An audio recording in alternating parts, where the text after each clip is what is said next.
over, and hey, we're live. Welcome to Super Serial Showtime, everyone. As always, I'm your host, The Metal, and joining me is my co-host, Marsupial Gamer. Happy holidays to everyone out there. I don't care which one you celebrate. I'm a Christmas guy myself, so Merry Christmas, but you know, you can celebrate whatever you want. And celebrate the most by sharing our show out with as many people as possible. Get more people in here. We'll have a good time. And if you want to give us a gift, you can always give a donation to streamlabs.com/vomitoriumlive. Really helps us out. And with that, we'll get into it. How you doing today? Just fine and dandy. How are you? I'm doing great. I went for the walk earlier, as I normally do. Gotta get my legs all stretched out because I get pretty restless. And honestly, feels kind of weird. I'm not used to being in the hot-ass desert during the holiday season. Even like in Dallas, which can get pretty hot in the summer, it's usually a lot cooler by now. So it's a little bit of an adjustment. Yeah, what was it today? Like 70s? I think it was like 69 when I went for my walk. So Nice. it is a nice temperature, but doesn't feel seasonally appropriate when you're used to other things. Yeah. Well, yeah. It doesn't snow here. No. So it just doesn't get into the 30s, probably not even the 40s. Yeah, I think the only place you could go to get that temperature is you have to climb up one of those mountains at night, but even though it's chiller up there, there still just isn't enough precipitation for there to be any snow or anything. Well, not around here, but yeah, a little bit north of here. There sometimes snows in the state somewhere. Somewhere, yeah, I'm sure. This is Yeah, actually the part of pretty the much. state that gets the most precipitation when I checked. Yeah.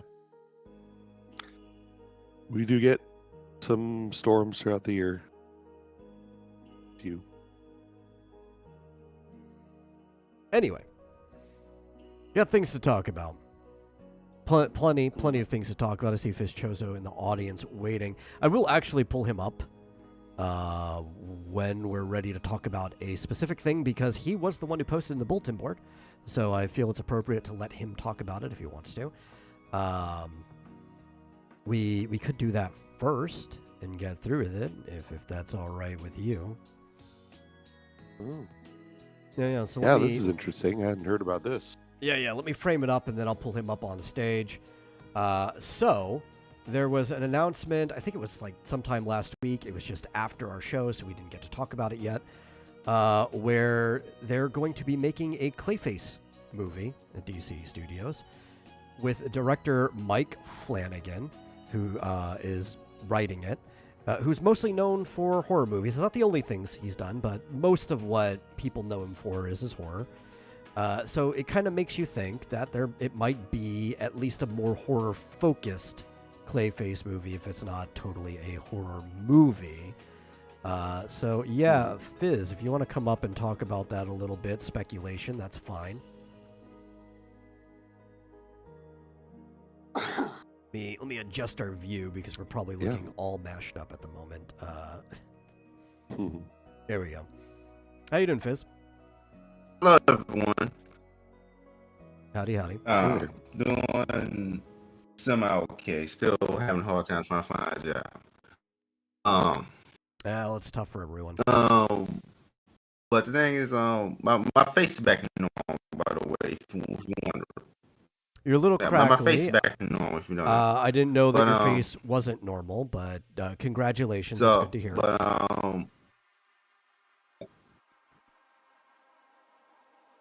Remember I said left half my face is paralyzed? Oh, you know what? I do remember that now. I It's been a while. said I that forgot in the about it. shadow. Yeah.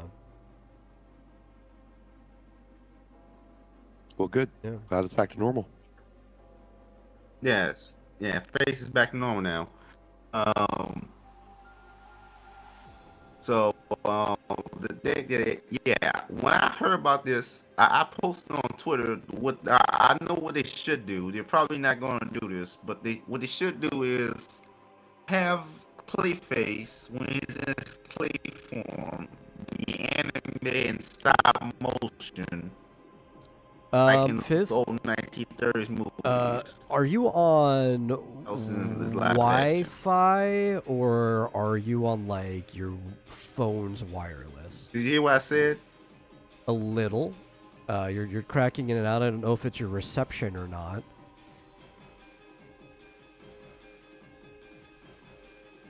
I'm on Wi-Fi. You're on Wi-Fi? Okay. I feel bad for your. Okay, your I connection. switch devices. I can switch devices. Hold on. Okay, that's fine. I can switch I can let you back in. switch-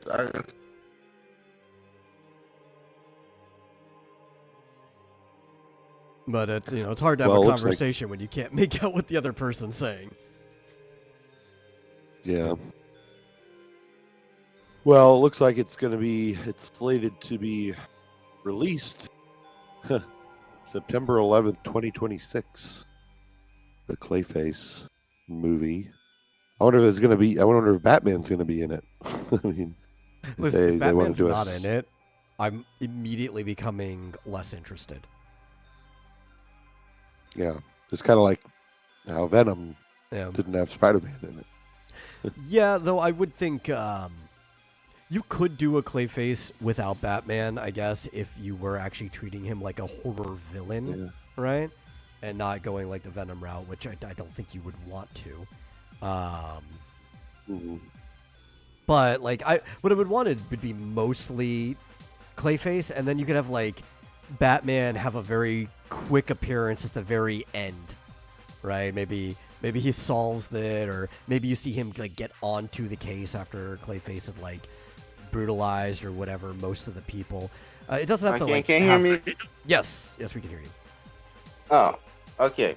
But I want to say, what I would do personally, and I posted this on Twitter, would have Clayface be, when he's in his clay form, be animated and stop motion, while everything else is live action. But like in the old 1930s movies, or Ray Harryhausen and stuff. Yeah, if they can do a good job. Yeah, No, but that would be cool if he actually did that. But if they actually did that, but they probably won't do that though. Yeah, they would probably just simulate. Like, it would probably be animated, regardless. But I mean, let's look at it. Most films have a huge amount of animation in it today, right? Yeah, But, you probably it might just do be. CGI. But it might be simulated claymation. Yeah, but because but it would be cool if they actually use stop motion in it, because he's made clay, so Yeah.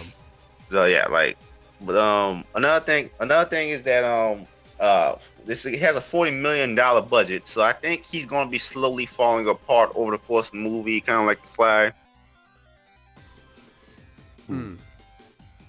which does sound interesting. Also another detail is that this is part of James Gunn's Superman universe, so this is not part of Batman or which. Well, Batman is going to be part of the universe, but yeah, it's not part of the Batman. It's a new addition to what's going to be Superman. Yeah, which is a strange take, because they're not. James Gunn's universe seems pretty random at this point. I mean, in my opinion, it's a little bit more promising to be part of that than the Batman, just because I really disliked the Batman. But if I give any like caveat to that, the tone of the Batman was probably more fitting for putting in like a horror-themed Clayface movie than James Gunn's new kind of. It almost looks like he's going Guardians of the Galaxy-esque with a lot of what he's doing in the Superman stuff. But keep in mind, it doesn't appear that the James Gunn universe has a consistent tone. Of course not. Well, I mean, it James doesn't Gunn feel like it has a consistent tone. Yeah. So, like, but Clayface horror movie. This is kind of what fans always been asking for, to an extent. Have they? I mean, I've heard you ask for it, but I don't really know too many big Clayface fans to know that, so I'll have to take your word on it. Oh. Yeah, because Clayface isn't one of the biggest Batman villains. Obviously, he's never had a movie appearance. Yeah, But, he's beloved enough, though. I I gotta- remember they gave him enough screen time in the old Batman animated TV series. There was a lot of people who liked him from that. And they liked the the video idea game, of him. Arkham game. Yeah, and the game. And there's a lot of people who like him enough that they would basically reuse concepts of him in other animated series, even when they couldn't use Clayface himself. Okay. But I would probably, yeah, he's definitely not an A-lister. He's probably somewhere between like B and C in popularity, like a B minus maybe. Yeah. Yes. So, but what the thing I'm wondering is why is the DC universe, quote unquote, by James Gunn constructed in this random way? Like you have yeah, like you have a Clayface movie, a Superman movie, random teams. Like, Also, hey Mike, why is it structured in this? Why is it constructed in this random way? That's why I don't understand. I don't know what you mean by random, but Well, maybe I can elaborate right. a bit on it. There's no overall tone or even necessarily a narrative plot flow because it's James Gunn's basically trying to work it into what the MCU already is, right? Because that's what they see as their competition. So instead of like bogging everybody down with like one of the issues with the Snyderverse, as people call it, is with very few exception, everything had to be very gritty in tone, and it was holding back a lot of the movies, and everything had to work in a very like particular narrative order to be able to do things, except for a couple of outliers that didn't have to directly be attached, like Shazam, right? I think they're just trying to allow creative freedom and be able to tackle as many of their IPs as possible without holding themselves back. Yeah, because the whole grid thing only really works for a couple characters. It doesn't really work for Superman, or a lot of characters actually. I'll be honest, I don't even think Like, gritty works for Batman. yeah, it can work. It works definitely for the Question or something like yeah, that. yeah. Or if you want to do like a Constantine movie. Yeah, yeah. And we were thinking the same thing there. Yeah.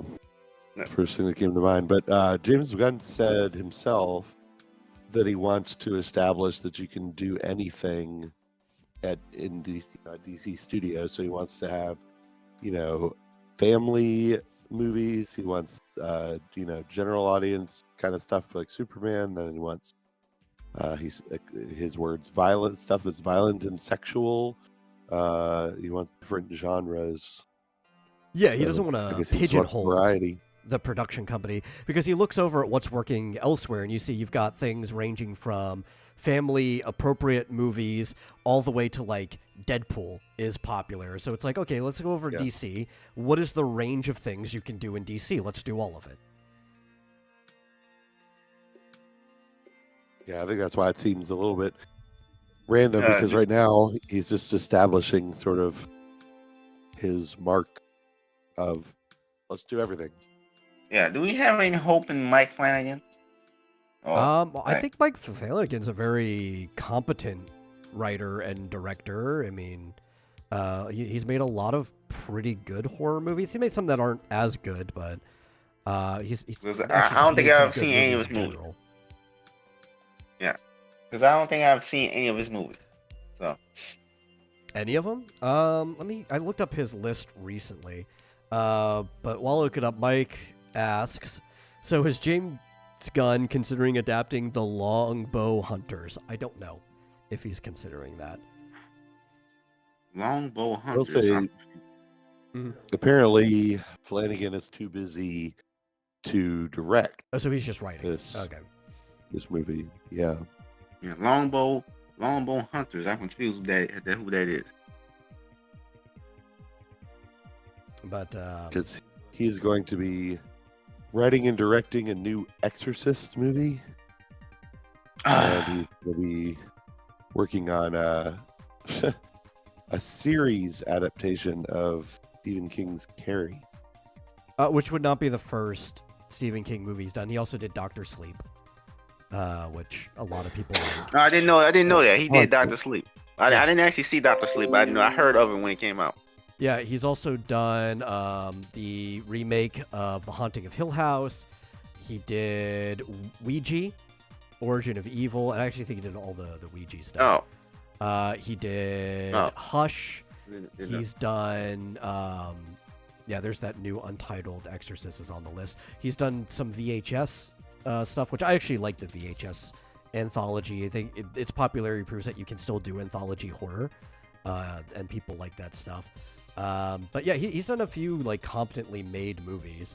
It's just a shame that yeah, you said he's not directing it; he's only writing.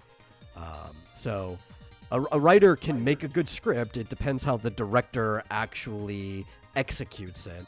So I haven't seen a director announced yet, unless it was in this Variety article.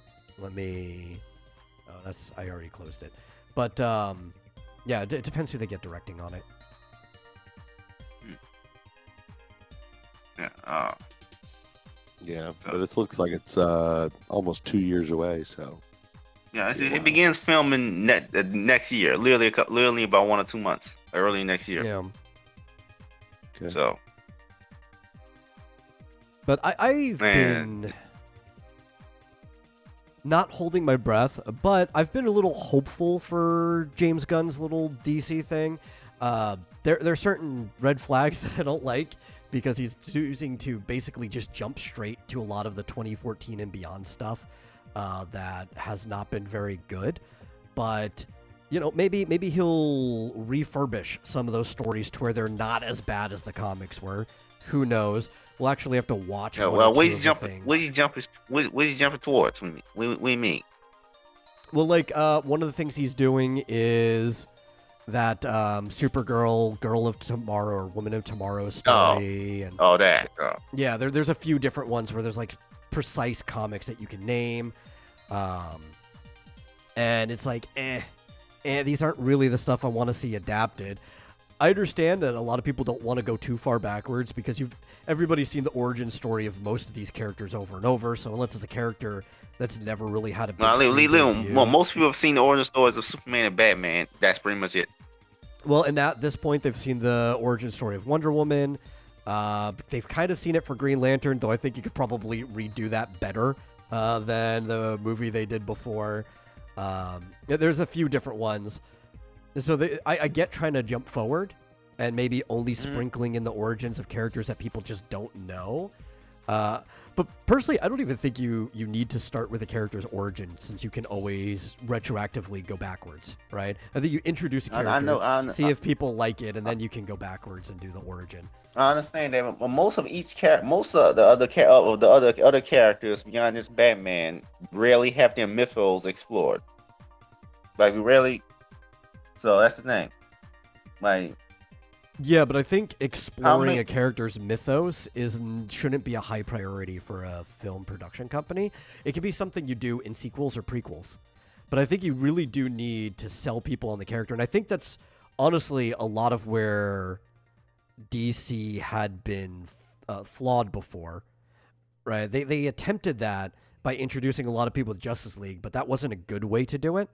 I think introducing Wonder Woman through Batman versus Superman wouldn't have been a bad idea if the movie was better. And then you go backwards and explore Wonder Woman. You could do this piece by piece. Instead of trying to cram everyone together, it's just be like, oh, we introduced this person through another movie. People like that person. Now let's go backwards and explore their origin or mythos. But the priority needs to be making a good film first. Yeah. Yeah, like, cause like most of the superheroes mythos is rarely in these movies. It's just big budget spectacle against some generic conqueror from another world or something. Yeah. So. See, Mike had a comment about the Longbow Hunters, which I'm aware of it, but we'll read it off, was the Green Arrow graphic novel that saw Black Canary raped and lose her canary cry. I don't know if he has any attention, like any idea of like wanting to do that. If he did, why would I anyone want guarantee you that? it would be drastically changed. I wouldn't want that anyway. No one really wants to see that. Yeah, I don't want that either. Yeah, why do these writers have to be so have to have such violent? Well, it's a 'cause they're female main fucked in the character. head. That has to be denigrated somehow because I don't know, the superheroines. They're going to do the same story arc for Wonder Woman right away in the 90s, but they had that. But DC smartly canceled that one. Well, and also I don't know who's editing nobody chief at that. ever like I'm not against a character getting raped, honestly, in adult fiction. If you explore it properly, if there's like an actual character development that goes through it, but nobody ever uses it for proper like art. They're just using it for shock, and then it's just distasteful, and you don't care about it like ever, right? Actually, that game Mouthwashing kind of does it okay. Like it's actually artistic, explores a lot of the philosophical quandaries that come involved with like sexual assault and everything. But like in these comics, it's never ever doing that. It's just shock value. Mm-hmm. Yeah. So. But they had, Also, they- the most recent episode of Amazing Digital Circus actually made me like the show more than I ever did before. Oh, well, that's Because good. 'Cause it's Priestley's gonna be just another topic we'll talk about. But before we get on to that, we'll let you have your opinion. What were you going to say, Marsupial? I was just gonna say they did the same thing to Superman, which is bizarre. They had him depowered and then. I always think that's the violated. lamest thing you can do to a superhero because it kind of like almost defeats the purpose of why you're there. You can challenge them, you could put them in tough situations, but like take their powers away. It's like, well, you could have had anybody doing that situation instead of that specific superhero. Yeah, some of these people just have really violent and gross fantasies, I think. Yeah. It's like my issue with Kryptonite. Kryptonite actually isn't the worst thing when Superman exists in a world without other superheroes, right? Like if it's by himself, it's not part of a greater universe, and they're like, oh, what would this character do if he didn't have his powers? The problem is once you exist in a world with greater superheroes, if you want to see how this problem would be solved with a character without powers, instead of depowering this one character, you could just use a different character that already doesn't have powers. Right? Like a lot of the writing becomes less interesting when they're in a broader context. But when you're like isolated to just your story, there's no crossover, these other people don't even exist, then it's like, okay, you can kind of explore what this character would be like if he wasn't reliant on his powers. But then, like, why would you ever want to do that more than once or twice? Right? Then it starts to get boring to keep doing that over and over again.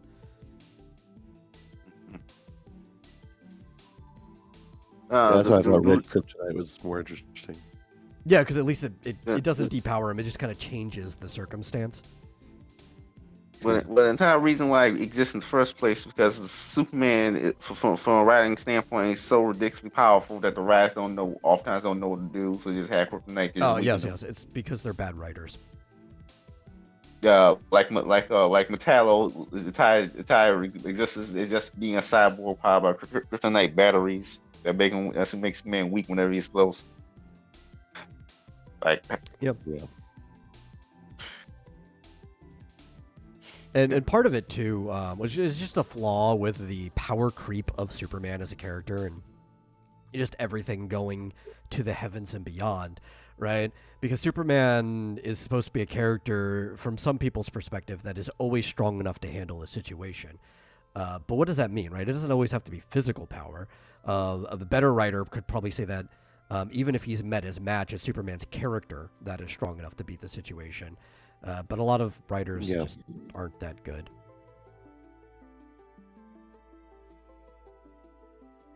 Yeah, and he always beats Mr. Mixisblick, whatever his name is, even though he's technically like almost omnipotent. Yeah. Yeah, there's a few accepted pronunciations of the name, like Mixia Spitlick, but the whole I point is just that call you're him not supposed to know how to Mix say his Spitlick. name. Yeah, but they're all fine, Yeah, honestly. He's not supposed to have a Yeah. proper way to say his name because he's from another higher dimension. Mm-hmm. And a little bit ridiculous, but Yeah.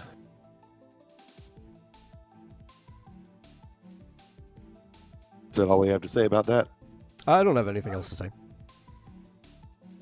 If we want to move into Amazing Digital Circus. Yeah. They dropped a new episode out of the blue. As they do. What did you think of it, Fizzjozo? Okay, the thing is, this actually made me love the show more so than any of the previous episodes beforehand. Because I actually think Gangrel is actually more of an interesting character than Kinger. Like Yeah. So far, but all Yeah, these characters. I don't particularly like Kinger. He seems pretty one-dimensional. Exactly. That's kind of the thing. Honestly, though, my favorite he's bit not- in the whole episode was involving Kinger. In the beginning? No, the end. I forget. Right, so it's set up from the beginning where he's like, "Oh, well, I'll stay back so you can go in my place," right? And it's like that's not how that works. Oh, So yes, he yes, does I something remember else. now. But then at the very end, when they're doing the employee evaluations, everybody got a B plus except for Kinger, who got like an A plus. And all you see about what he was doing that whole episode is a picture of him on a bull at a rodeo, and it kind of questions like, what was he doing the whole time? Yeah, we paused because I just wanted to see what everyone's score was. And yeah, everybody got the exact same score except him. And he was like, wait, what was he doing? Yeah, rodeo. Yeah, see the thing is, I did not like the Glitch's previous show, like Murder Drones. That was it's called? Yeah, it was Murder but Drones, Amazing Digital Circus is better than that from the jump. I thought it was better than Murder Drones, but the fact that it just keeps increasing in quality of each episode, like wow, 'cause this is more like I know what to say about how the tone of this episode is. It's kind of like it takes all the existential horror from the first episode and then cranks up to the 11th. Yeah, so I might be the different one here. I don't remember so much of Marsupial's take on it, but this was actually my least favorite episode. Not that I disliked it, right? It's actually just like slightly below the other ones. I still thought it was a good episode. It just I'd say, I mean, I liked certain aspects of the previous episodes. This one was probably my favorite too, because it's like less just zany, wacky crap that doesn't make any sense, and more just honing in on, I think, the best part of the show, which is like, I don't know, like this show said, kind of existential crisis, or just the characters having real real life issues. So everything you said that are relatable is exactly why it's my least favorite episode so far. Yeah, because I didn't like I don't like the comedy. Well, I was saying I think it needed a little bit more Looney Tunes action in it. Yeah, because I didn't like the comedy so much. The comedy in this show really isn't that funny to me. Even So when it goes into this horror aspect, it actually becomes much better. Yeah, it's just a matter of taste. I don't particularly like sort of random, or how does your boy Zach put it? Haha, so random humor. Oh, it's the LOL so random. Whatever. Or LOL so random. Yeah.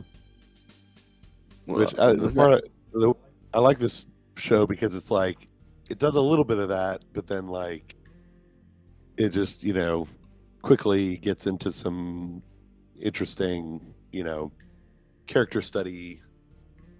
I don't know, stuff that's relatable. Yeah. It's kind of often difficult to deal with, but they sort of deal with difficult issues in a funny way. And I like that the show does that. I think that the show has a good niche between the two. But that's also why I think, what was it, episode 2 was the one where they met Gummy Goo the first time? Yeah, it was the second one, I think. That one I think Yes, is the best it's episode so episode 2. far. Because I think it had a really good balance between that whole, like, existential dread, especially with Pomni and Gummy Goo down in, like, the basement of the world. And the kind of wacky Looney Tunes-esque action happening on the truck and everything back with Jax and them. I think it was balanced well pacing, and they like the amount of time that they spent on both of them. And I think they could do that exact style of balance with most episodes if they chose to. Yeah, I'm sure they'll get back to that stuff, but Well, because it's I also don't know. like that kind of almost random, nonsensical Looney Tunes-esque comedy that exists in this bright, colorful world of the digital circus that gives more weight to that more like existential and philosophical side of things when it happens, right? It's the juxtaposition between the two.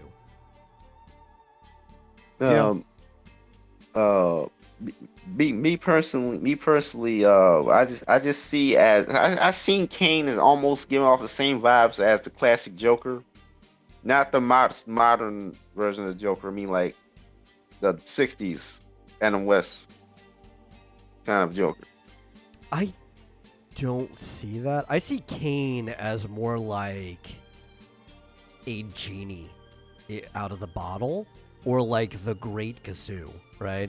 He's somebody who wants to help or whatever, but because he is fundamentally different than the people that he's supposed to be entertaining or helping or whatever. Like he's just mad. He can't do things properly. Like everything ends up being ridiculous. His wiring, his coding doesn't work the same as the people he's trying to interact with. Well. To be fair, the fact that he doesn't let them out makes me think that he's actually evil and is actually insane, and in the now, it's in now of his actions. he's kind of a scary character to me because he doesn't seem to have any understanding of the value of human life. Yeah, he's kind of like a force of nature in a way. Yeah. It's like you never know when you could just snap and just, Exactly, because they established that in the previous episode that he can snap, just like the humans, the humans can. So he's almost like a god in a Greek tragedy. Yeah, it has absolutely no concept of, right and wrong, I guess, or he could just be like, oh, I'm gonna absolutely, torture somebody to death, because he feels like it. I don't know. Yeah, but also in a literal sense of it being the god from the machine, sometimes he is like a deus ex machina, like in the very first episode where he's like, oh, just get Kane and the problem will be solved. But you have to actually find him.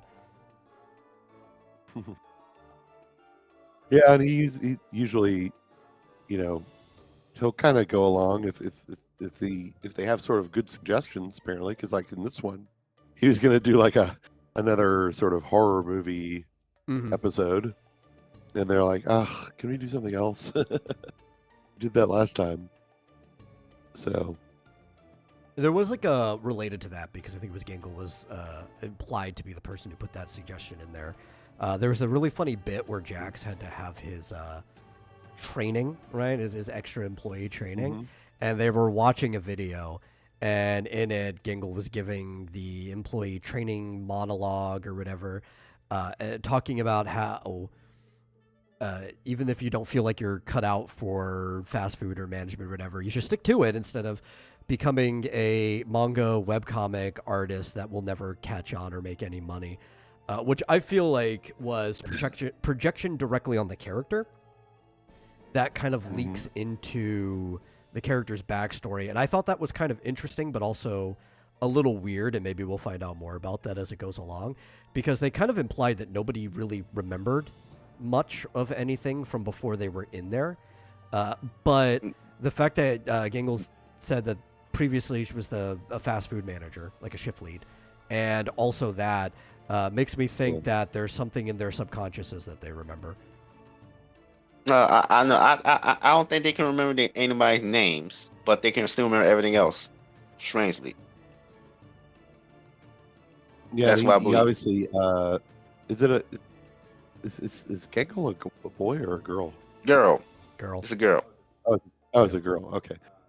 So yeah, she's drawing, in a notebook all the time, right? Mm-hmm. So, yeah, obviously, people. You said something about how people on the internet were saying that it was the writers sort of ranting about their own life, but not necessarily.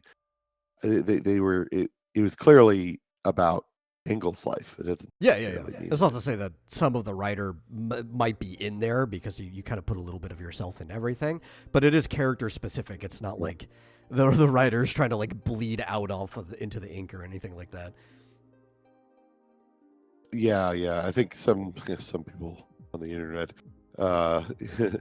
can't understand when a character is different from the writer that writes them. Yeah, and I think it's part of it might be that they're just not used to it anymore, especially younger people. That it's kind of all they've ever got to read in their life, because they're younger, and this is just how new media has been for the most part. Yeah, that's why they can't understand when characters are genuinely evil and do bad things. That doesn't mean that the writer agrees with what the character's doing. Oh yeah, that's because we've been in morally gray territory since 2003 or something. For what? No, I'm just like the way villains have been treated in most media. Right? Like it's been about that time. The couple of years post 9/11, it's like everything's got to be like morally gray. We're not allowed to have just pure evil. Yeah, but right, and they have what was it? Was it the Joker doesn't like Nazis and stuff like that or something? Yeah. When there's something about how he was just like, oh, I'm bad, but not that bad. Yeah, you are. At least you're supposed to. He's like, I might be evil, but I'm still American. Yeah, it's like a literal thing what? the Joker said in a comic once. Oh God. There's a comment. Mike says, with that explanation, Kane sounds like Batmite.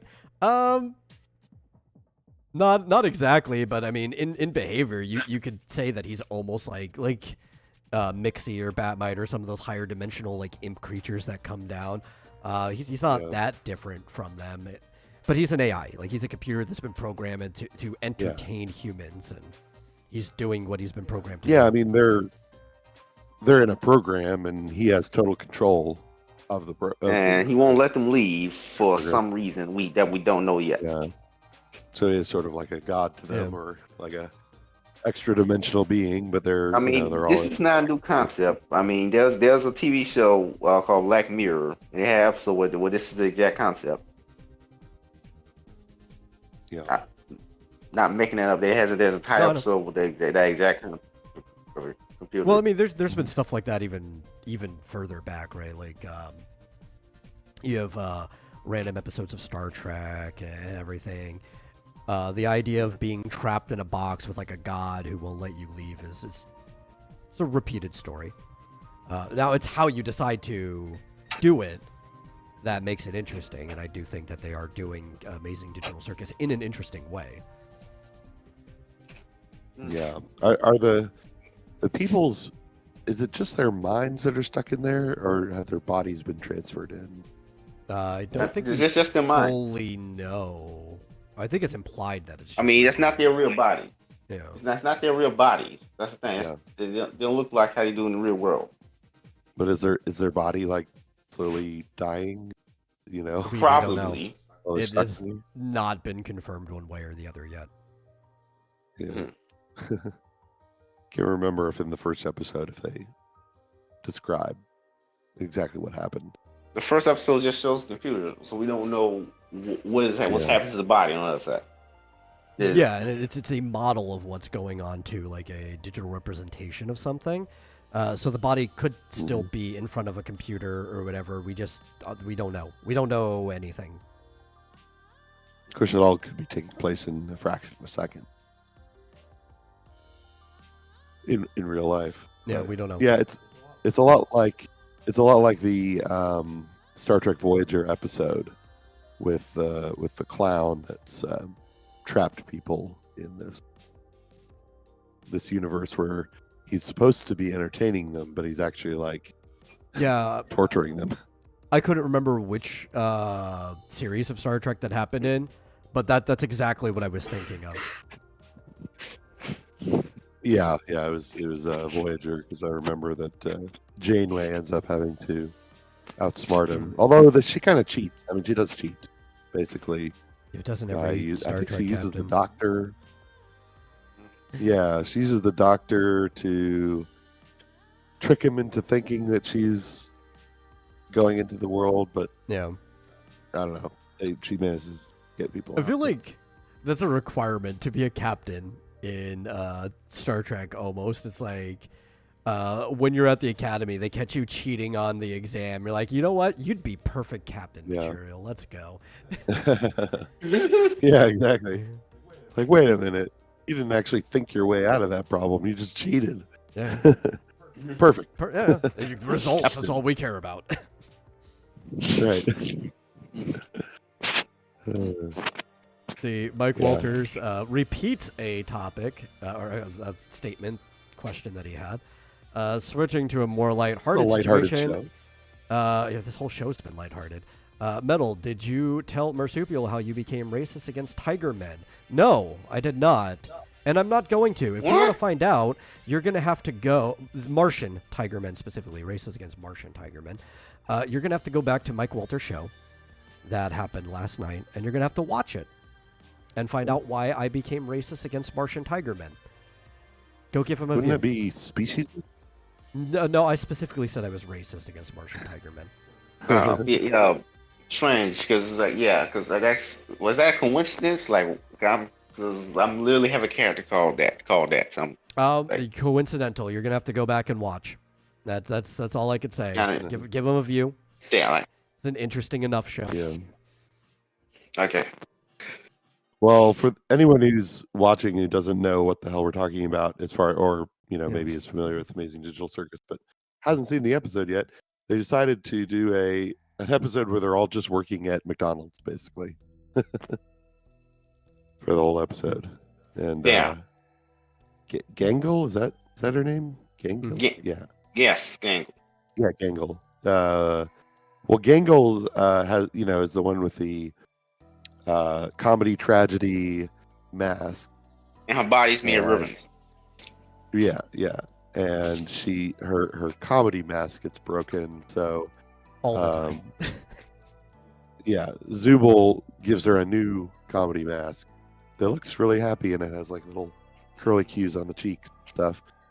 And then she decides to be she wants to do this episode or do this adventure and be the manager. And I don't know why. I guess because that's what That she was her did old job. in real life. Yeah. Yeah. Gives her. And of course- I can explain why. Right. It's not just that it was the old job. They brought up several times that they need routines and they need things to kind of like remain normal. So reaching back to Yeah. something from real life is almost like an attempt of like feeling human again. But Mhm. I think she comes to realize maybe she didn't really want it after all. Yeah, of course, the whole thing is a complete disaster. Yeah. Pretty much everything goes wrong. But I did think it was kind of funny that Jax just immediately, because he's such an asshole, she's just like puts him in a room with the the corporate training, and he kind of comes out a bit traumatized. I think seems like it. And then what's her name, Ragatha, is completely stoned off her mind the entire On episode. Stupid because- sauce, which I love the name of that. Yeah. It's so good. Yeah, apparently that's their specialty is the stupid burger with stupid sauce. And she accidentally gets it on her face or whatever, and it makes her stupid the whole episode. Ragatha's actually her and Jax are where we got most of the Looney Tunes-esque action with.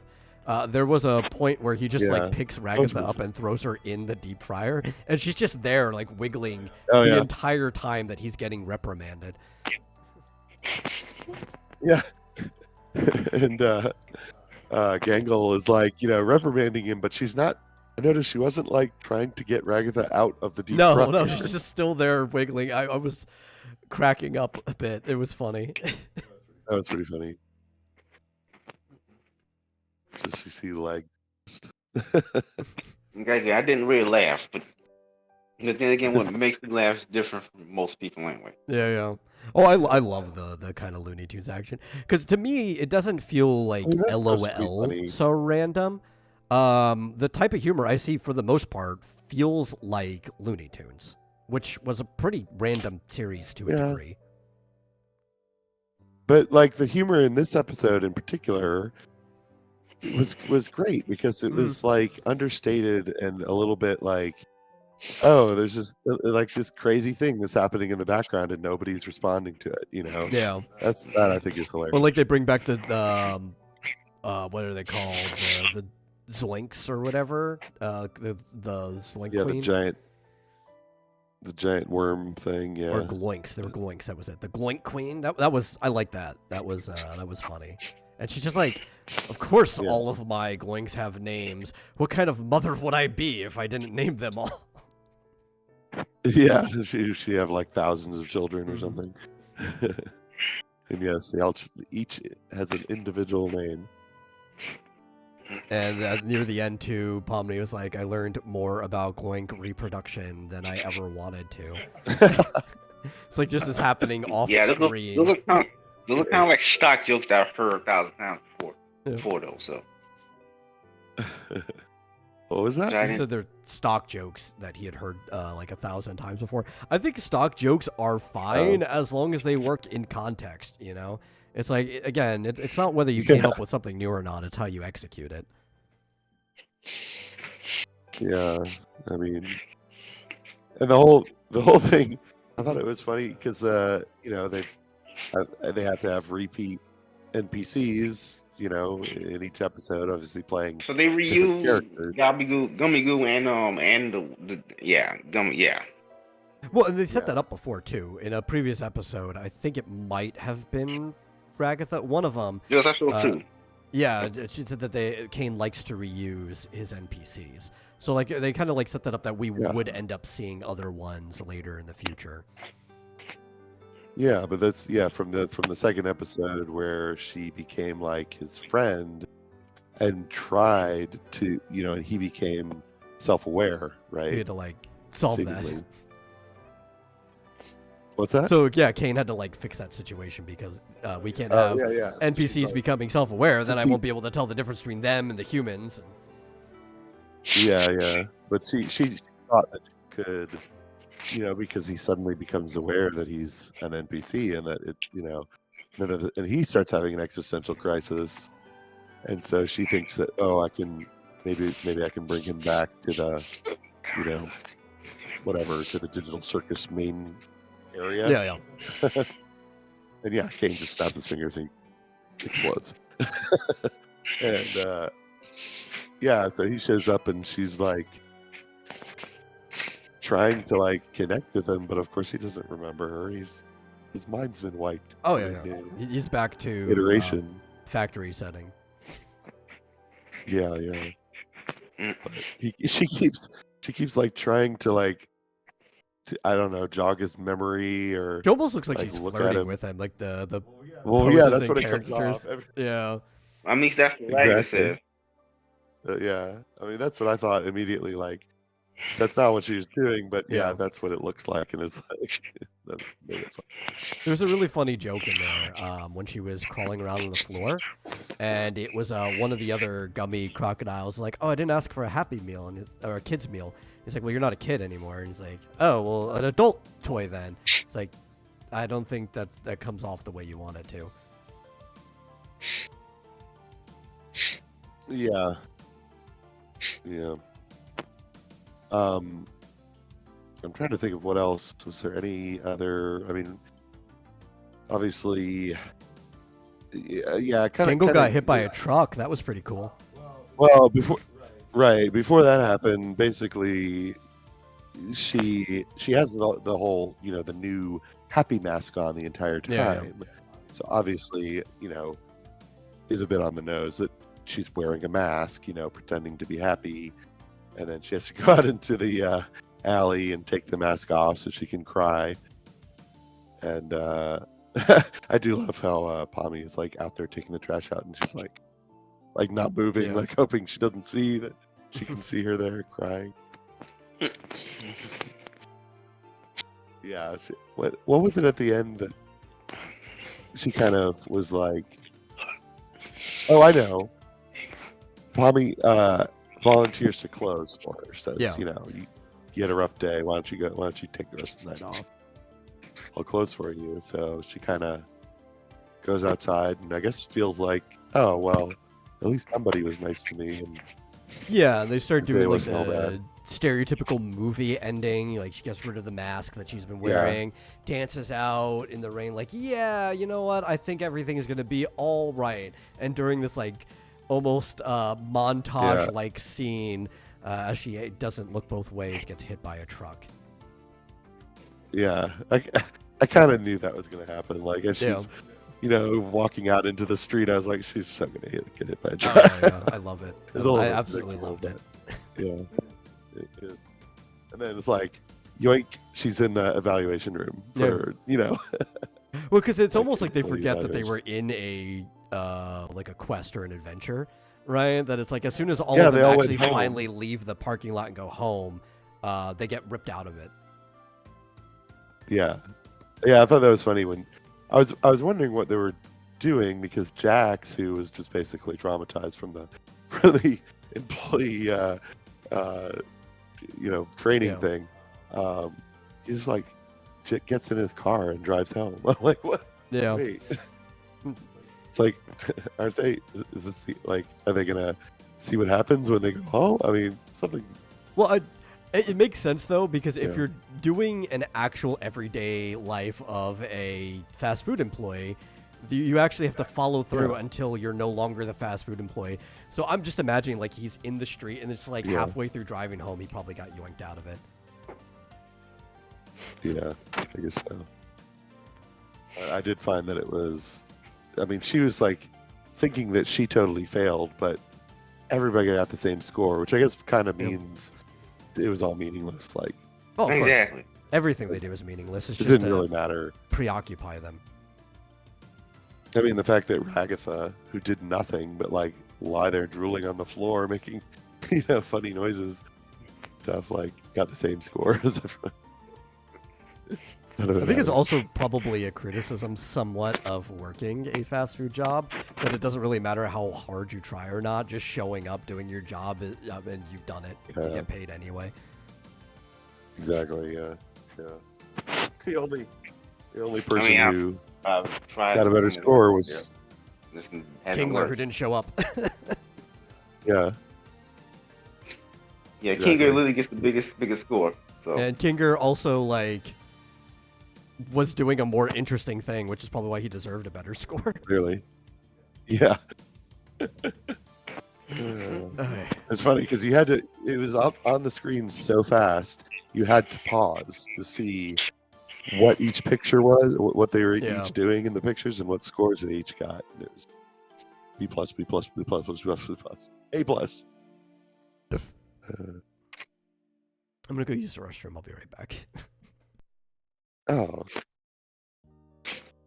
I'm finally waking up. By the way, I can put my camera back on. I was like falling asleep because I just woke up from a nap, but I think I got my second wind. How are you doing, Joseph? I'm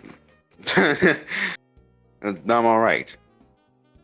Good. So, Did you have anything else about that Uh, show, or No, I think there is another entertainment topic I want to talk about. It came up recently.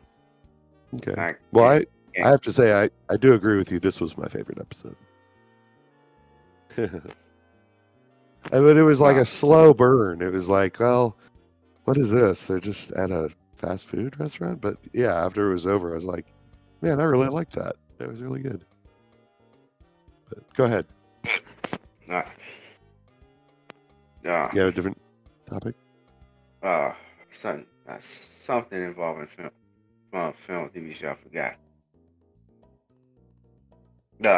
I know that there are no interesting anime coming out in the winter of 2025, and they're basically none. I've checked the whole list of slave release Yeah. myself. Have you seen? There is actually, I guess, is that show we've been watching, Metal? Is that new or has that been out for a while? Which one?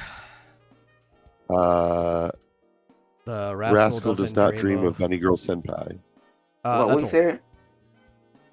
Rascal Did Not Dream of Bunny Girl Senpai came out in 2019, I think.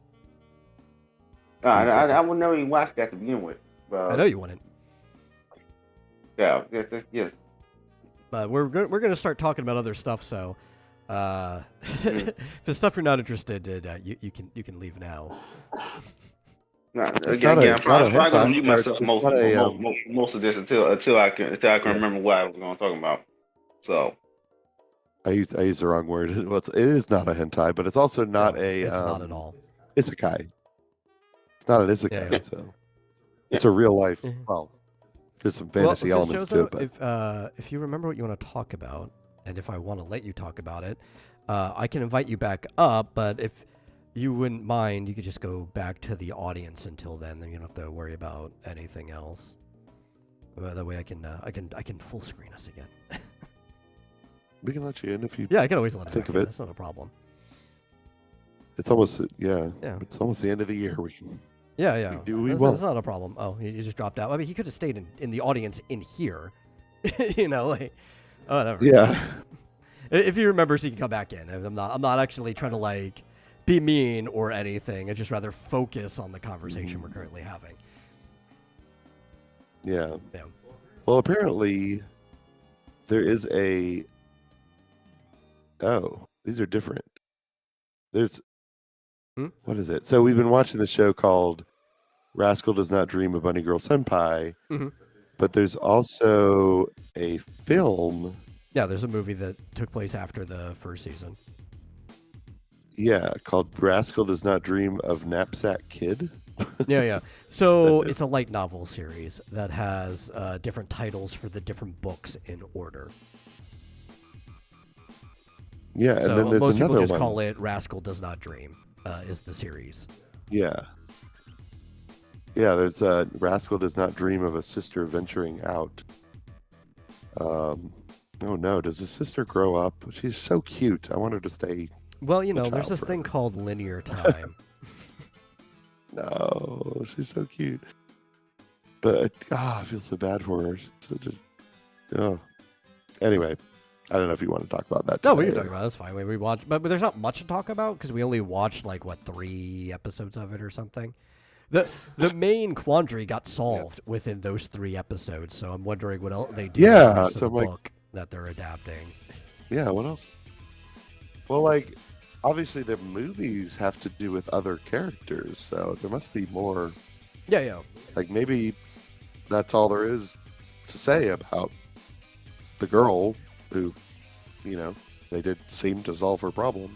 Well, there were other Maybe. characters in the opening title, and he's already met one of the other ones that we saw, which was the girl that made him run late at the park, that they ended up getting arrested together because of the whole misunderstanding with the little lost girl.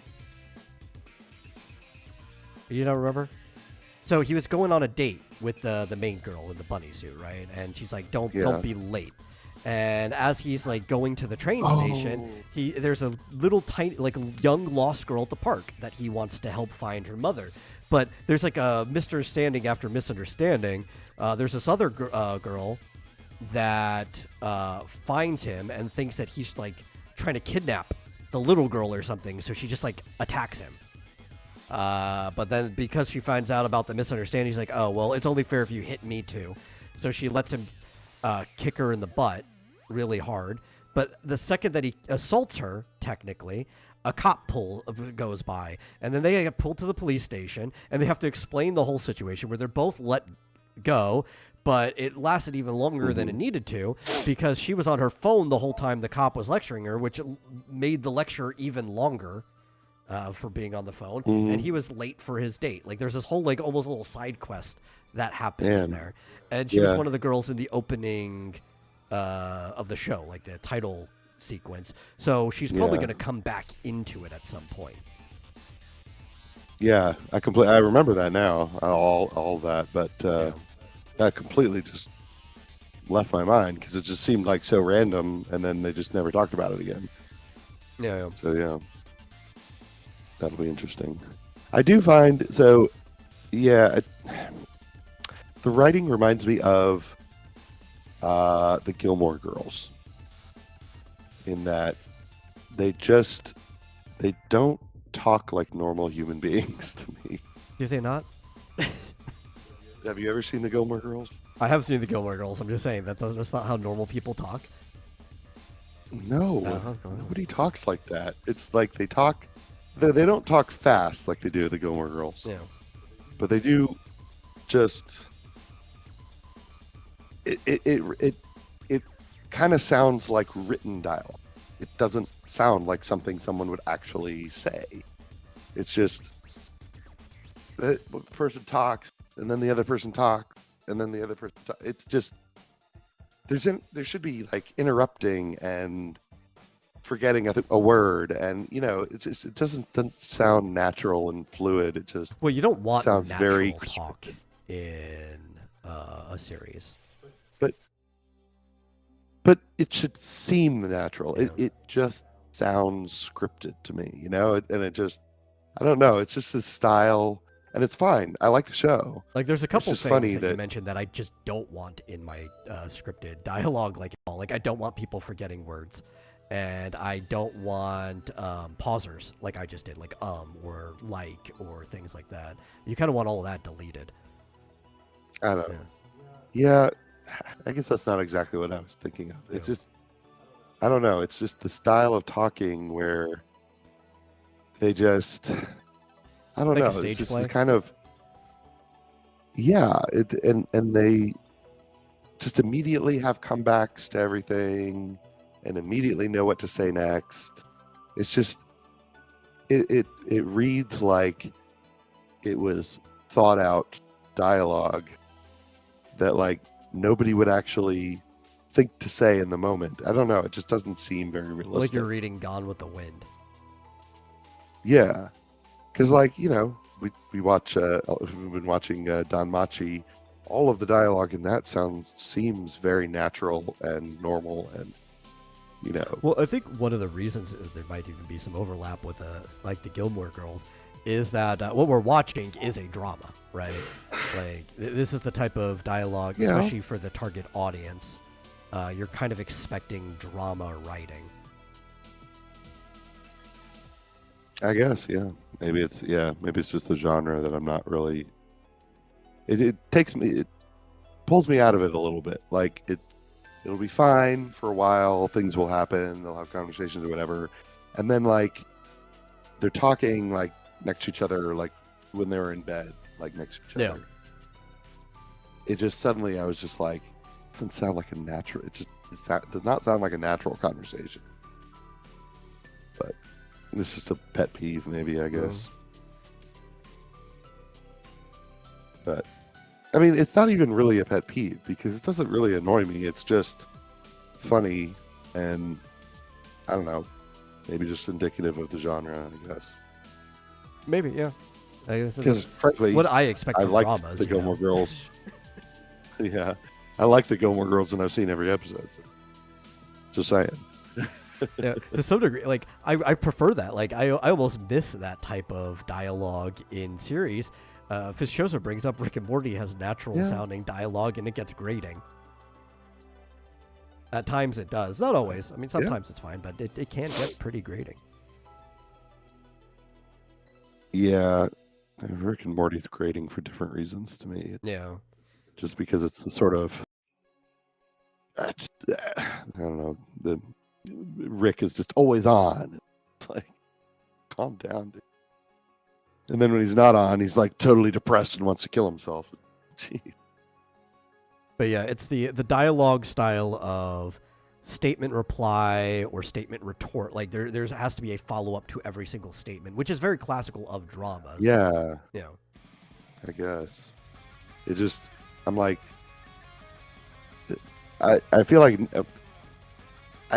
it's almost like I would only expect in real life people to have the sort of conversation if there were two people who were like 190 IQ, basically.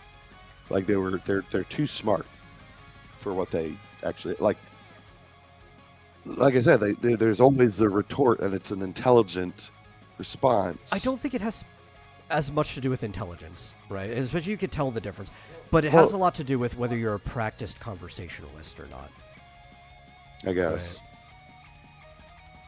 Right. I just think of it that way, just because I know very intelligent people who nobody's can't have conversations like that because they just don't practice having conversations, right? Like they might be mechanically good at something, but if you try to actually have them talk to somebody, they can't flow a conversation to save their life. But then if you have like a bunch of, I don't know, like English lit majors in a room who's had to do a lot of like talks or lectures and they're practiced conversationalists, then they might have a conversation like that. Yeah, but the characters in the show aren't that like that. No. I mean, the rascal guy, whatever his name is, Sakuda, I got it in front of me, Azusagawa. He seems like an average student, not particularly, good, and he's not. He doesn't. You'd kind of expect it from the starlet who's had to do a lot of like maybe. Yeah, who's obviously had to interact with adults since she was a child, and is probably a very, very and I don't know. I guess because is it Sakuda? He seems like a bit of a loner, but maybe only since the incident. Maybe he was very, very popular before that. Yeah. I don't know. But yeah, I mean, they got to kind of make them at the same level in terms of ability to speak and intelligence and all that kind of stuff. I get that. It does seem a little bit out of character for him, but I kind of like awkward. I'm trying to think if it seems out of character though, right? Because I'm thinking he does have like a lot of interaction with. I can't tell because she's underneath her lab coat. She's wearing a student uniform, so I don't know if it's just a young-looking teacher who chooses to use a student uniform or not. But the scientist girl that he interacts with that helps him out. Rio Futaba. Yeah, he interacts with her a lot, so he's definitely below her in intellect for sure. Like that, there almost like some scaling there. Yeah. But I don't know, like maybe from interacting with her, if he would have developed conversational skills or not. I don't know if it's completely out of character for him to be talking that way. Yeah, maybe not. Funny thing, she is actually a second-year student. In the same I thought she was a class student because she's wearing student clothes. Yeah. Yeah, but she is apparently the sole member of the science club. Okay. So that's why she does sciencey stuff. Mm-hmm. It's funny. Yeah, I mean, we don't need to belabor that. No, it's not just that it's just bad different critique. from what I'm I just usually trying to, think about it, Yeah, it's just the way it is, and it's fine. I like the characters and I like the show. It's just definitely different because it's not an action. It's not like fantasy adventure or anything like that. There's a little bit of fantasy, but you wouldn't even call it like life. Urban fantasy. It's just a drama that happens to have fantasy elements to it. Yeah. And it broke my heart. So I guess the premise is that there's this thing. I don't know why they call it puberty syndrome, because it has seemingly nothing to do with puberty. I think other than the fact that it just happens to people who are in the pubescent stage. Like, not that it starts at puberty. It's just... But his sister is younger, Okay. and it's happening to her, right? Yeah, but she seems like middle school age, which is kind of where you start puberty. Maybe. Yeah. Maybe. Yeah, I mean, I guess because it seems to be happening exclusively to young people. Yeah, to like teenagers. So it's like people who are in that pubescent age, whether it's an older teenager or not. And I guess it doesn't seem to be happening to full-grown adults. Yeah, his sister Kada, is that her name? Trying to see if. Okay, so yeah, she is supposed to be 14. In the show, she seems younger. Seems like 11. So I guess she's a little bit older than she looks. But yeah, there's just strange happenings, and it's like it's clearly some kind of social commentary, right? Because it's on like social media and all that. And like you could have still done this Yeah. in the past with magazines and everything. It's just been accelerated because of social media. It definitely they bring up social media a lot in it too. Yeah. So it's like people that get bullied exhibit physical Symptoms, wound and behaviors, and stuff like that. Yeah. Yeah, and it's heartbreaking because a little girl comes into the room after she got bullied online, and the cuts Just suddenly like appear on her. Yeah. It's like she just starts bleeding, actually physically bleeding all over, and it's just like, oh my god! And it's it's obviously it's supposed to represent the the real cuts. Oh, I used to know people who cut themselves. I actually dated a person who cut themselves. Well, no. Too, but no, I know But I don't because think cutting that's- yourself isn't always because of bullying, but there's a lot of times where people do because of bullying.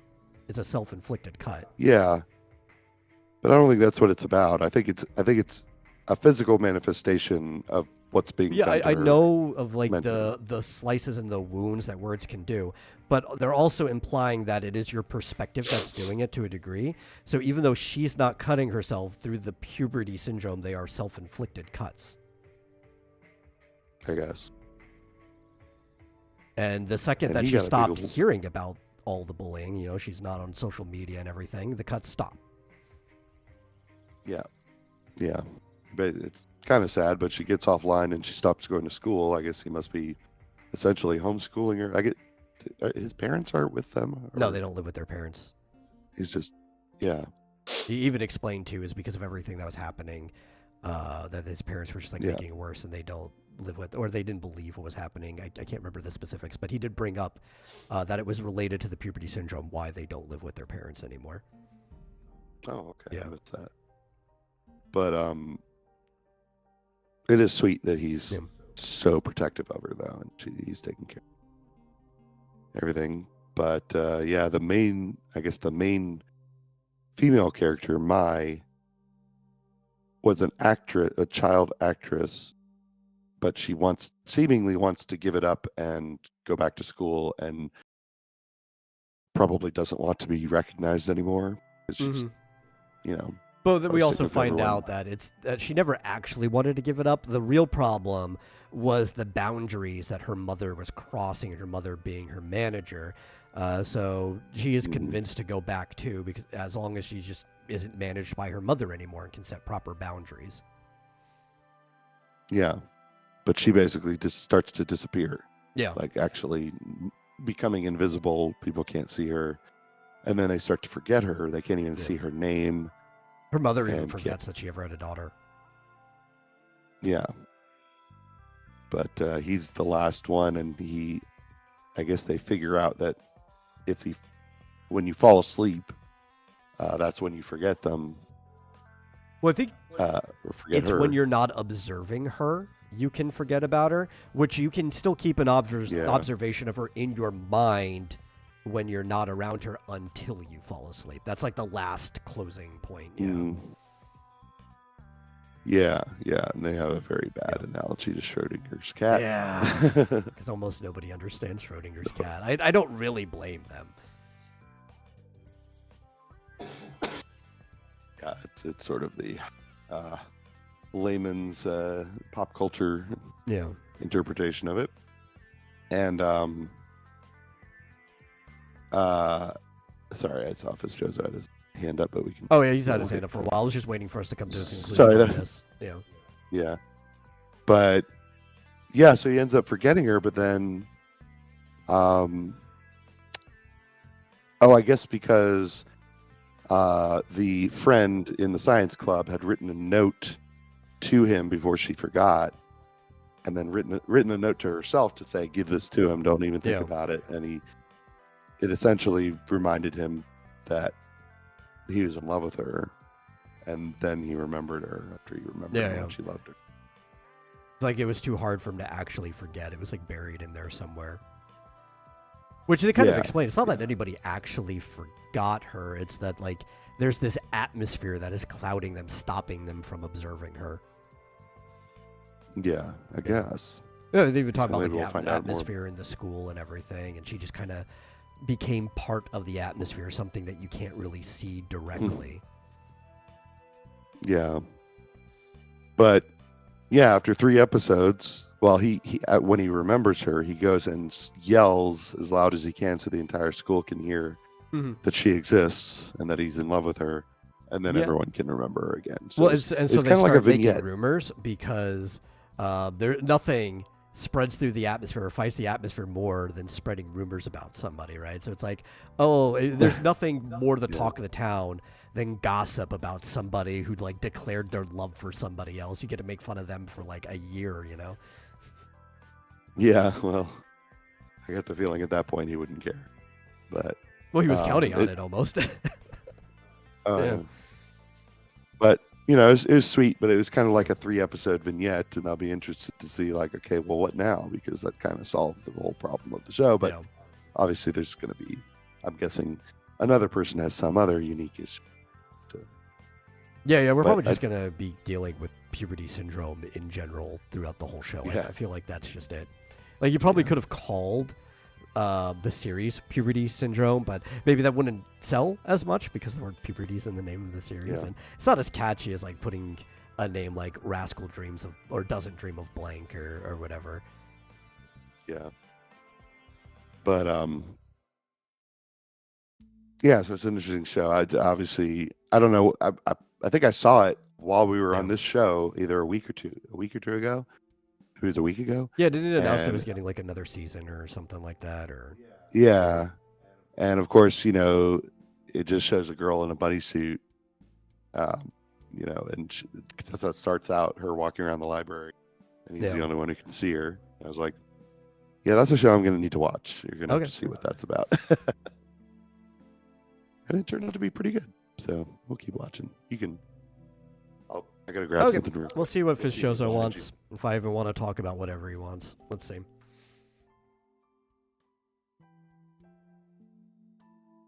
You're allowed in.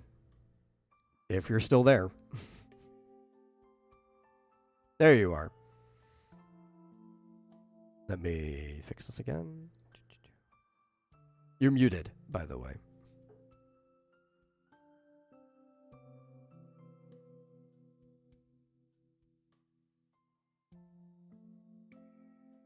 It's Jozo. Yeah. You're going to unmute yourself? Where are you? Maybe he'll show up. In the meantime. I'm mute. I'm mute. I forgot. I was talking while I was muted. Yeah, I told you. I didn't realize that. Oh, okay. Okay, I just realized now. Like, how come every high school anime? Okay, we don't see their parents. There's no neighbors or anything like that. It's and also the main character seems to come in 2 archetypes. One is he's annoyed by the quirky girl, a guy who's annoyed by the quirky girl in school. The other is a guy who's super shy. Man, that's it. No, that's factually wrong. Those aren't the only 2 things we get, and also there are plenty where they do have neighbors and other things. How come I've never seen Home Life on Neighbors or any of these shows? I don't know, because I don't know which shows you are and aren't watching to be able to answer that question. I usually only watch one or two episodes of these high school anime before I get bored and stop watching. Like that, usually that's how it is because I don't really laugh at that any of the stuff. Sometimes they don't introduce like the parent, until several episodes later. Yeah, sometimes even like a season later, depending on what it is, because it also depends on what the source material. I could answer why, even though those aren't the only archetypes, and really, it's kind of just one archetype when you think about it, why it's the most popular, and that's because that's the bulk of Japanese kids are very respectful, very keep to themselves. A lot of them are very shy people. And one of the things about fantasy, even if it's like a drama, right? Technically, everything's fantasy that's fictional. There's really not that big of an overlap, though we have started dividing things out of the fantasy category. But traditionally, fantasy is just anything that's not happening in real life, right? Something you could dream of. In these fantasy settings, this escapism, fantasy and escapism are traditionally the same thing. They used to be interchangeable words, but we've just started making fantasy genres where fantastic supernatural things happen, even though the fantastic doesn't have to be supernatural at all. In these settings, you're trying to break from real life, right? So it's very easy to start off with someone you could relate to and then break them out of that shell. Like, that is the fantasy right there. And that's why that is the most common main character archetype. It's not the only one. And then every single show was just a bunch of cast of quirky girls for the male characters to date. Eve is not one male character. There's still going to be. I'm like, well, there's also like you have to think about the fantasy too, which this is a generalized fantasy for a lot of guys, but even more so for Japan. And we have to think who is the target audience for a lot of these stories. And the fantasy is that instead of you having to go up to a woman and get rejected, the women are just going to come up to you, which almost never happens. Well, what got me thinking about this was recently I was rewatching episodes that I've never seen before of Gumball, the kids cartoon I watched when I was like 12 or 13 years old. And strangely enough, it's still funny. I'm like, how come none of this appears? How come we can't have a main character who's an asshole like this? There are plenty of stories where the main character is an asshole. I'm talking about the anime.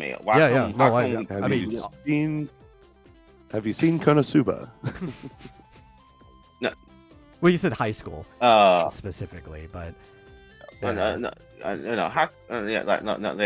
come we don't have main characters in anime who's just an asshole like this and is allowed to just get comeuppance in every episode? So there's this series called Urusei Yatsura, where Artaru is like the biggest asshole in the world who wants to make a harem of girls and is constantly punished for it in every single episode. I'm not just talking about like romance and or sexual. I'm talking about like in general, like he just does a weird stuff, like he just does douchebag things, and then gets. And there's also like I don't know, there was the whole punk/bancho culture that existed. One thing that's going to happen is it's going to be trends of the time, right? We're not in the late 80s/90s where delinquent and punk culture is as popular as it used to be. We're in a different generation of trends. And maybe occasionally you'll find somebody bucking those trends. It happens. But for the most part, in almost every medium, it's not just Eastern storytelling. You get this in the West too. Whatever the current trend is, most people follow it. Yeah, so you're going to want to look for anime from the 80s and 90s, I guess. Yeah, that's where a lot of it's going to be. There was a lot of strong delinquent culture from the late 80s to early 90s. I mean, that's when Yu Yu Hakusho came around. I usually look for weirder anime that's not normal, that's not anything like the normal typical anime we get at all. That's No, he would not like that at all. No, weird. Zach, no. Like for like one of my favorite animes is Odd Taxi, for example. You have heard of Odd Taxi, for example? I've heard of it. I haven't watched it. Yeah. So it's a world where we got it's a taxi driver being basically harassed by the yakuza. Gets accidentally involved with the yakuza, and and it's a mystery Okay. story. Well, glad you So found something you like. no, I saw that last year, earlier this year or something. I think or last year. I think. Well, the good thing about if Or something is good, regardless of when it comes out, usually it still remains good. Like you can always go backwards and watch something that used to be good, and it's still good. yeah, exactly. Exactly. And, So and yeah, there's been so many years of this, of content. Yeah. Keep looking. You'll find something else. yeah, like when I think of fantasy anime, I don't usually think of free run now. Free runs. I just think like Rank of Kings or something that actually has its own unique setting. And I mean, and there's everything. Not everything is going to be for everyone, but like when you even think of fantasy, there's like thousands of stories that have been written in the fantasy setting, even just the East alone. A lot of them don't get adaptations, sure, but that's like every genre. A lot of the light novels and manga just don't get adaptations. It takes a long time to adapt something. I know. You might find it strange, but I tend to avoid light novel adaptations. Like I just don't know. avoid. Some of them can be pretty good though. Like I mean, you may not like it, but one of my favorite anime is Shakugan no Shana, and that was a light novel adaptation. Yeah, I just assume light novel adaptations is gonna be bad because light novels I assume are just bad. Well, that is a pretty bold and I'm gonna say dumb assumption, but okay. But the reason for that is because they're so trope heavy to the point that I'm like whatever. No, okay. The most popular ones in any medium are going to be trope heavy, for the most part, and that's because normies like tropes. Doesn't matter where you are, they like things that they immediately recognize because it's like reading a blueprint. It's like, oh, because of these tropes, I know what this character is now. Like we got these super long titles describing two genres. Either it is isekai or it's some weird Slice of life. Yeah, exactly. Some slice of life set in high school, and I'm like, I was gonna say, Uzaki-chan wants to hang out. She has a mother in that. No, yeah. Of course, that's not high school. it's college, but yeah. again, it's still the same vein of thing. Her Even though that's a mother's manga. hotter That's than she is. That's what's in Are manga. there was Delicious in Dungeon, was that a manga? That's a manga. That's a manga as well. Yeah. But Are there you can any tell by anime short that aren't? title. Yeah, You there's can tell plenty by of them that shorter are title. light novel adaptations, and there's some that are anime original, like they didn't come from anything. The thing is, I come in when I look for anime, I'm actually looking for an actual unique story. Not usually looking for some. A unique not story is literally a non-descriptive identifier. Like it doesn't actually. Like an mean actual, anything. like an act. I'm come looking for a story, not a cast. Flit's in the not a chat. cast Hey, of Flit. girls. Not a cast of girls or anything like that. Like I'm looking Well, for a story about. Like get invested in. I don't know. There aren't any more unique stories. I don't think. There's just. I said not nothing new unique under story. I the mean, sun. actual story. No, that's about actual story to get invested into. And Joshua's here too. How you doing, Joshua? Not a big breasted girl. Like I'm so attached to Made in Abyss that I can't wait. I'm still just waiting for the next chapter to come out. So we need to. We need to do another. I don't know if maybe Final Fantasy. Tabletop session, and we can come up with our own unique story. I mean like a story to be attached to. A story to be an actual serialized narrative to be attached to with as its own characters and stuff. That has Flit. Yeah, well, Flit like, for apparently example- thinks that you are unfathomably based right now. I don't know if I can agree with him, but that's his opinion. What do you mean? I He can't just see the says chat you're right now. being unfathomably based right now. Is the exact words he put. Yeah. I guess that means he's agreeing with you that you're being profound.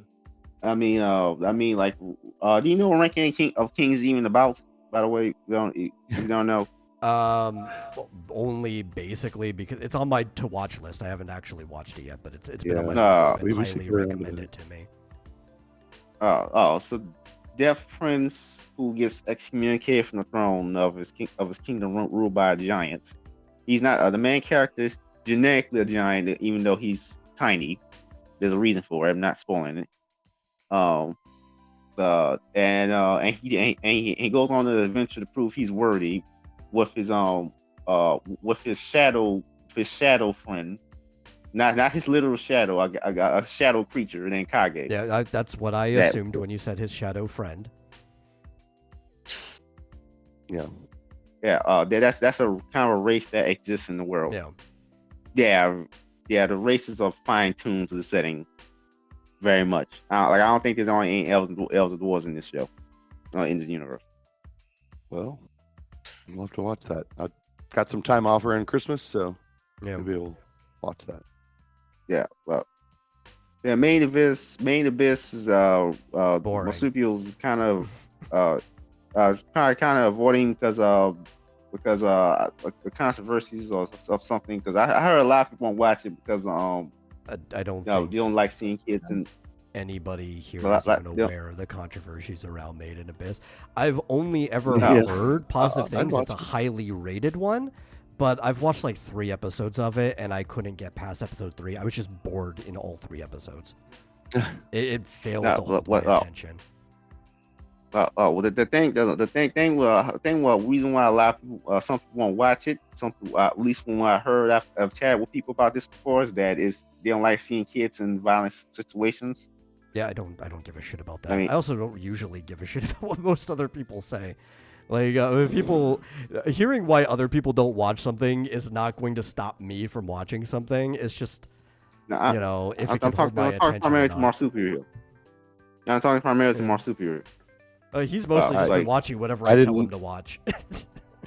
Yeah, I didn't know that. Yeah. I mean, I think you've said that before, but I didn't remember. We saw it the other day, just browsing through, and you're like, oh, that's that show that Fitzjosa wants us to watch. And I'm like, okay. No, I said that's Fitzjosa's favorite show. That was the words that came out of my mouth. Oh, okay. Yeah. It's one of my top 3 favorites. My favorite is actually Monster, but Made in Abyss. Yeah, Monster's great. I've been telling Marsupial we're gonna have to watch Monster sometime. I just haven't seen it on any of the ones that we've seen. Okay, but Made in Abyss is my only top 3 favorite show that's still going on. That's the thing. Okay. Yeah. But I think even with the adaptation, like Monster was always going to be that way because they adapted it after the series ended. So it was just going to be a tight adaptation. Exactly. I think it was almost done when they started making Monster the anime. So, but it was already apparently it is on Netflix. It's on Netflix. Yes. Yeah, we'll have to watch it. I've seen it a few times now. Like I watched it again earlier this year, but it's really good. It's I would probably put it in the thriller kind of like detective mystery genre overall. It's a mystery show. Though the detective in this case is a doctor, he's still performing detective roles, so it's in that thriller mystery genre. It's good. It's rewatchable. A lot of the stuff I write about probably would not exist without that one show, because I saw it when I was like 17 or 18. So. Yeah. Then again, Flit says Made in Abyss is top 3. I'm revoking Fitzjosa's base card.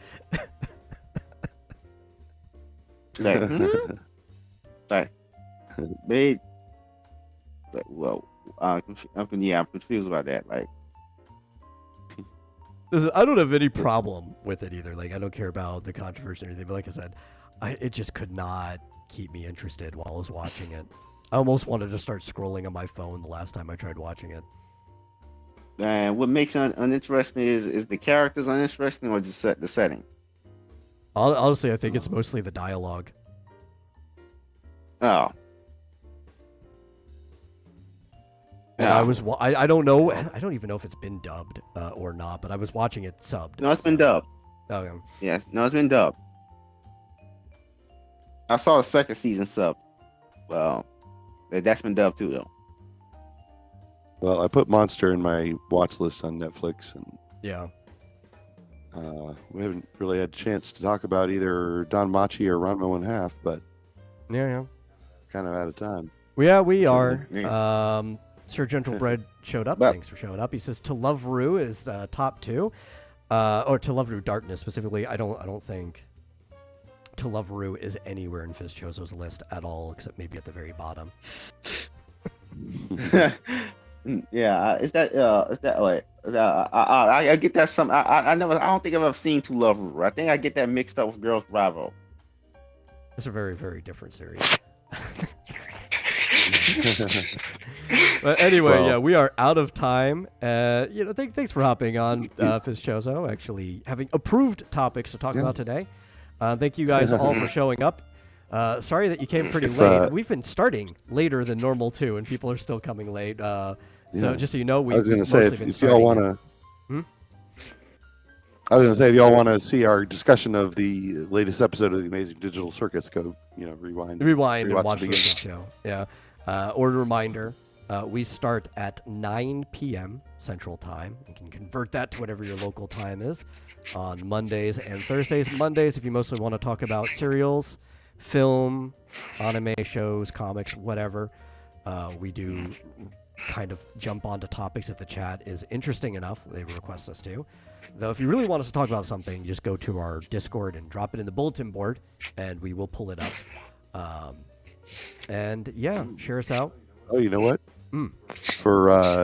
For Thursday, I just noticed Monument Valley 3 has dropped Okay. on mobile and on Netflix, apparently. So I'm going to have to play that and talk about it. Yeah. Because gaming is Thursdays. So yeah, we'll see you guys then. Share us out, and if you really want to support the show, you can always give a donation to streamlabs.com/vomitorium live, and we'll see you guys then.